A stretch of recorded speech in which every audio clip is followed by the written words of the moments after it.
Thanks very much, Elizabeth. So, while we rely on Vanbrugh for drama and Hawksmoor for technique, the orchestration and execution of these great works of architecture was a collaborative affair, carried out by an array of actors, from the remarkably youthful clerks of works Henry Joynes and William Etty, to established building craftsmen like Edward Strong, or regional artisans like William Smith or Samuel Carpenter.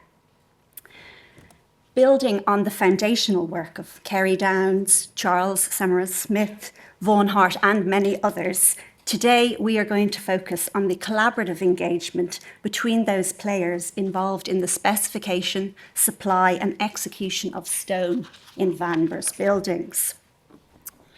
At Castle Howard, the remote location, combined with his own lack of practical experience, meant that Vanbrugh required local expertise on the ground.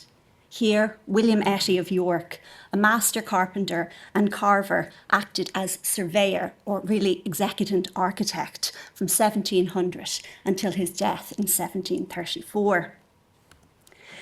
Etty had pedigree. His father, John Etty, also a carver turned architect, had had dealings with Christopher Wren, and this may have helped secure his son's role here at Castle Howard and at Seaton, Delaval, and elsewhere.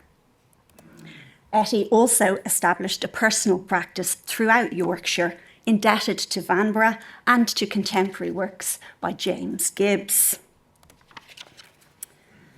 The accounts at Castle Howard record Etty being constantly on site during the early years of building, dealing with teething problems such as sourcing labour and materials. He played a really leading role in the orchestration of works here, from witnessing workmen's contracts to measuring workmanship in timber, plaster, and stone, overseeing the quarrying and delivery of stone on site, on the estate, and the purchase and freight of imported materials like marble or German flags, perhaps in actuality Swedish Ollenstone. Etty was also involved in deliberations over design. Hawksmoor frequently requested he send rough drafts of this and that part of the works, while Etty is also known to have made drawings and a wooden model for the workmen to go by for the church he designed in Leeds. In 1703, furthermore, Carlisle paid over 5 guineas for Etty's journey and expenses at London, where he later went to observe the new buildings. Although youthful, 26 when building commenced, Etty's skill is reflected in his rate of pay, 5 shillings per day, which was more than 3 times that of the mason Matthew Nettleton. Indeed, Hawksmoor, who described Etty as a useful man to the world, would later write to Carlisle, "I have your lordship's letter and another from Mr. Etty, and by his I find that he perfectly understands what I mean, as I do thoroughly understand what your lordship would have." Testament to his close collaboration with Carlisle, Etty even had a room in the house, which was surely instrumental in speeding up the decision-making processes on site. Etty also assisted the building craftsmen in sourcing suitable building stone. This was a major concern for the main pile and then later for the mausoleum. Having conducted a trial for stone in the old quarry in 1701, Etty oversaw the raising and bearing of sandstone at West Park and on the freestone quarry on the estate, alongside principal stonemasons, the obscure William Smith, John Ellsworth, and Major Smith. Later, he became intimately involved in trials for finding sufficient size stone for Hawksmoor's mausoleum. At Blenheim, securing adequate supply of stone was also of chief concern to 21-year-old Henry Joynes and the 1,500 workmen on site. Indeed, it was the major crisis of building, involving all the main players in the works. As at Castle Howard, the original intention had been to use local park stone quarried on the estate at Woodstock, but this proved unsuitable for building. And so, as David Green has charted, other sources had to be exploited, often at far greater expense. From local limestones like Glimpton and Cornbury stone, which Vanbrugh had recommended as the principal building stones, Headington stone from Oxford, And as you can see here in this model of stone types used in the East Front, Burford or Tainton stone, which was supplied by the Strongs, the principal masons on the works, from quarries around Burford and Little Barrington, 18 miles west of Blenheim, and used externally and internally to wonderful effect. These were combined with the judicious use of Portland stone, its superior qualities well known to the Strongs from St. Paul's. They also supplied this stone and used it for plinths, sills and steps. Shortages in supply, however, caused constant issues on site, halting the works on several occasions, such as in 1708, when a mason was sent to Cornbury Quarry to cut out such stone as was proper for the North Front, where work had stopped for want of stone. Whereas stoppages due to the interference of the Duchess over the cost of carriage and indeed the weather are well rehearsed. The resulting stonework is in places a patchwork accentuated by piecemeal restoration, though the application of a copperous render at an uncertain period has lent an air of cohesion to the main facade.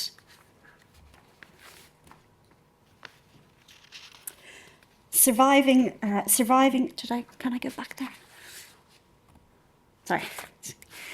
Surviving contracts and bills not only make clear the close collaboration between architect and craftsman, but also the degree of material knowledge needed in the specification of stone. A particular interest at Blenheim and elsewhere is the use of weatherstone for exposed areas, as well as the use of local weatherstone such as a Tainton stone for copings and parapets.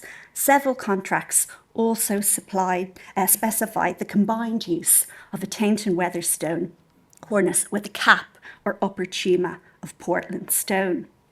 Now, Portland stone, as the masons were well aware, is a very good weatherstone, especially the more permeable wet bed, which allowed the water to drain out more carefully. And there was precedent too for its use in this regard at St. Paul's and at Westminster Abbey, where Portland drip was added to weather the walls. Yet the combination and tying in of two different stone types was a labour-intensive and very risky business. On the northeast tower at Blenheim, the Portland stone cap or drip had to be added retrospectively, having been omitted when carrying up the building for want of stone. This involved considerable work by a team of rough sawyers, labourers and masons who spent day upon day cutting the way under all of the legs of the lantern to let in the Portland drip. An expensive exercise, but really shows us the importance of getting the spec right.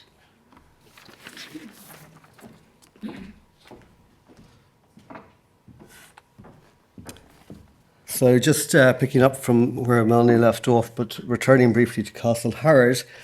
As Melanie mentioned, at Castle Howard, the masons, John Ellsworth and the two Smiths, Major Smith and William Smith, depended on sandstone from the estate.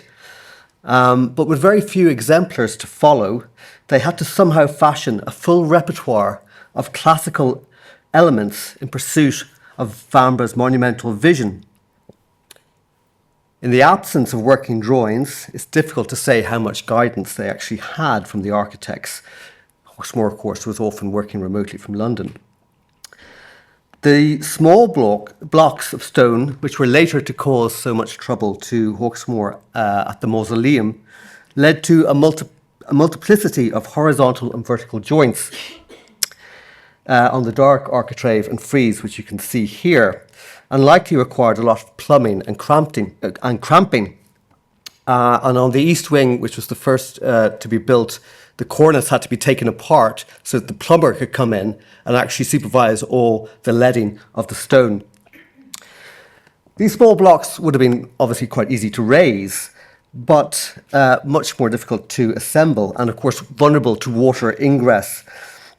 In places, the architrave alone has three courses, a contrast to the great monoliths which William Etty would raise at Seaton Delaval for the freestanding portico some 20 years later.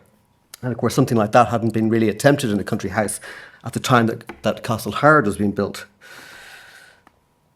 Likewise, the enriched pilaster capitals derived from Vignola, which one might expect to be carved from a single block, are made from up to 9 and sometimes 10 separate pieces of stone per face, requiring collaborative masoning and carving. In contrast to the architrave, the friezes on both the north and south were made of a single course, the masons charging for embossment of the stone or leaving the surface raised for the carvers to work, referred to as busking in the accounts for St. Paul's. And this allows the carving to flow fluidly between the blocks, as it does on the north front on the top left there. On the south front, the bottom left, the carving of the putti and lions remains within the block, suggesting work done on the banker rather than in situ. And you can just see some of those joints there and how they relate to the carving. The same stilted quality can be found in the spandrels flanking the central window on the south front, where again the carving is confined to a single block, unlike the fuller treatment that you'll see in the engraving of this front in Vitruvius Britannicus. And what we have, sorry, I'm talking about the top right here rather than the bottom. What we have here suggests a hesitancy with what was still a novel manner of carving ornament into masoned joints or cross-masoned joints. On the north front here, we have these massive vertical joints which intrude between the carving and the masonry. So the two are not integrated properly like you might expect to see, for example, in a French building of this period. Other details suggest stoneworkers trying to figure it out as they went along. The niche heads on the north front, there's 8 niche heads on the north front. Most tellingly, they're constructed in 6 different ways. So I've just put up the 6 different examples here. And they show the difficulty that the masons had with reconciling the hemispherical heads with the circular architrave that goes around, and of course the carved keystones, which they would have had to prepare for the carver to work. So they can't quite figure out what the best way to do this is, and there's a real awkwardness. When I first saw this, I thought, well, these must be repairs. But looking back at very early photographs, so these seem to be the original masonry. The Serlian method, so common in France, of cutting the head into segments, was either too difficult to achieve with the available stone, or it was simply unfamiliar to the Yorkshire masons. At Blenheim, as is well known, the different masonry contractors had to dispose of stone from over 20 different quarries, producing blocks of markedly different tonalities. Now, Vanbrugh found some delight in the problem, or at least he put a positive spin on it, writing of the 2 principal types that they are both extremely beautiful, though of different colours, but care is taken so to dispose them that the difference will add a beauty to the building. I think he was writing to the Duchess. The mottled appearance of some parts of Blenheim and the extensive use of copperas suggest the problem never quite resolved. But in the little stone hall, in the eastern basement, so quite early on in the construction of the building, we see the various tonalities, or the 2 principal tonalities, randomly distributed across the walls and groin vault, suddenly coalesce in the checkered pattern of the pair of depressed arches that span the centre of the room. And likewise, in the alternating sequence within the Serlian niche heads flanking the doorway, the one on the left is 7 segments and the one on the right is 9. And these are both symmetrically laid out either side of the doorway. So they're clearly experimenting, trying to figure out what might look best. But notably, this experiment in tonality doesn't appear to be found elsewhere in the building. Such tonal differences are handled with more subtlety in the main hall. Hawksmoor urged Henry Joynes to make sure the masons did not waste the Barrington stone on the exterior, but rather keep it for the hall and the corridors. And here, stone of a more consistently pale tone forms a backdrop against a slightly darker tone for the fluted shafts, a subtle but effective contrast. Equally quiet visual effects in the stonework include the radial rotating of the bedding plane in the blocks of the arches. So this is in the, obviously, Ulithic limestone. You can read the bedding plane quite visibly in this. And is most notable, of course, in this great central arch in the hall. And we also have, of course, Grinley and Gibbon's two different types of Corinthian capitals, two different types of foliation.